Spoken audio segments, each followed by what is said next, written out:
नमस्कार, न्यूज 24 में आप सभी का स्वागत है। मैं हूं सैयद अरशद और भारत के 64वें गणतंत्र दिवस पर न्यूज 24 परिवार की ओर से आपको हार्दिक शुभकामनाएं। शुरुआत करते हैं खबरों की।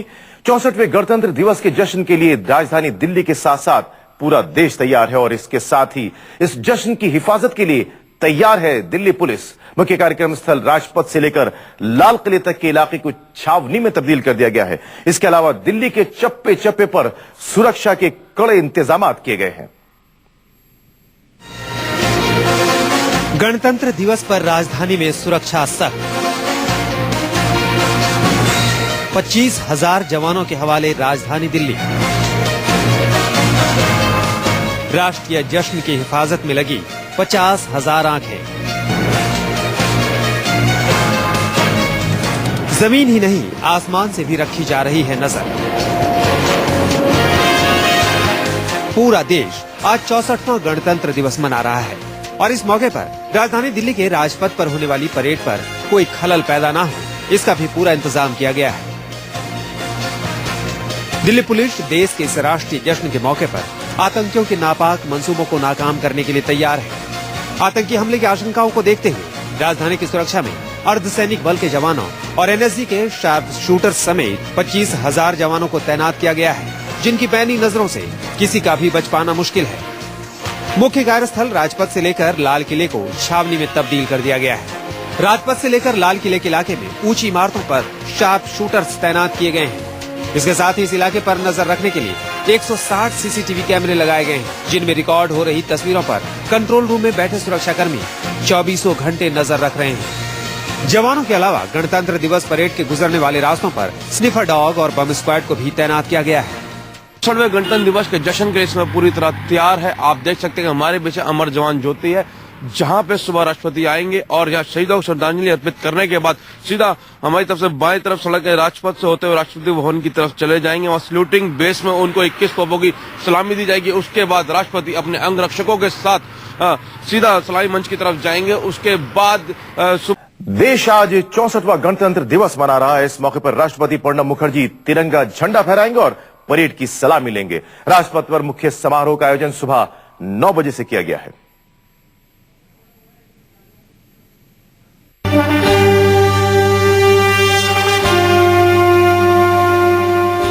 लड़ाकू विमान सुखोई की कलाबाजी,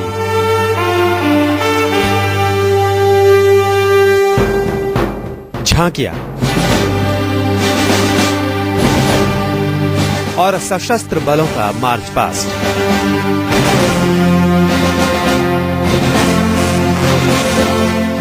चौसठवें गणतंत्र दिवस के मौके पर राजपथ पर देश का दम दिखेगा। जी हां, देश की विरासत और देश की एकता देखने को मिलेगी इस समारोह में। गणतंत्र दिवस की पूर्व संध्या पर पद्म अवार्ड्स का ऐलान हुआ है। प्रोफेसर यशपाल, फिल्म जगत से शर्मिला टैगोर, राजेश खन्ना, श्रीदेवी और नाना पाटेकर, गीतकार निदा फाजली, जाने माने कॉमेडियन रहे जसपाल भट्टी, फैशन डिजाइनर रितु कुमार तथा क्रिकेट जगत से राहुल द्रविड़ सहित कुल 108 लोगों को पद्म पुरस्कारों से सम्मानित किया जाएगा, जिसमें आप देख सकते हैं शर्मिला टैगोर को पद्म भूषण मिलेगा, राजेश खन्ना को पद्म भूषण, राहुल द्रविड़ को पद्म भूषण, श्रीदेवी को पद्मश्री सम्मान से सम्मानित किया जाएगा,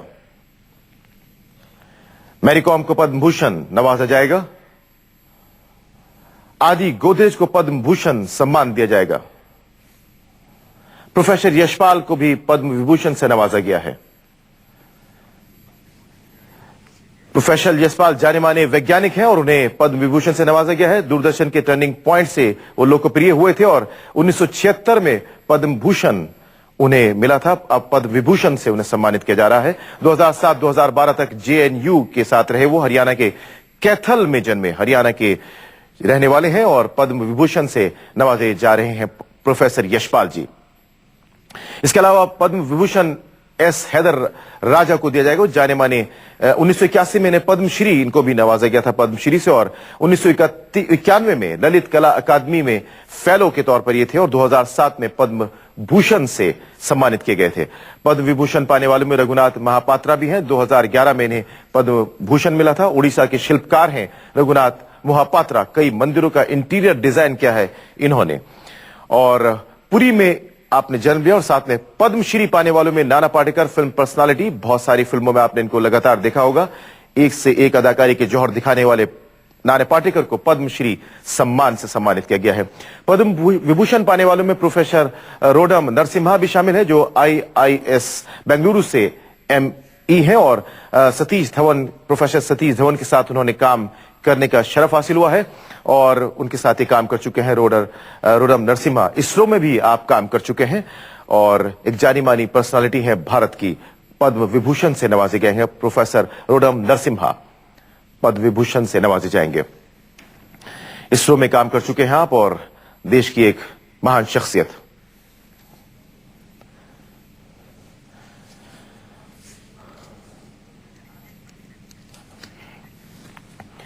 और यहां लेना होगा एक छोटा सा ब्रेक के बाद खबरें अभी और भी हैं, देखते रहिए न्यूज 24। और अब बात जिंदगी को रफ्तार देती रेलगाड़ी और उसकी पटरी पर मौत के साए की। रेल की वो पटरी जिस पर सैकड़ों मील प्रति घंटा की रफ्तार से रेलगाड़ियां सरपट दौड़ती हैं, उस पटरी को इंसान अगर पैदल रेल के ठीक सामने से पार करे तो समझना मुश्किल नहीं है कि दांव पर जिंदगी लगी है। लेकिन दिल्ली के आसपास के इलाकों में भी लोग जिंदगी मजबूरन दांव पर लगाने को मजबूर हैं। जी हां, रेल की पटरी आए दिन न जाने कितने ही मासूम बच्चों, बुजुर्गों और महिलाओं के खून से लाल होती है और ट्रेन के पहियों तले खून के निशान मिट भी जाते हैं। हर मौत महज आंकड़ा बनकर रह जाती है और हर हादसे के बाद रेल बदस्तूर दौड़ती है और जिंदगी रेल के साथ अपनी ही रफ्तार से चली जाती है।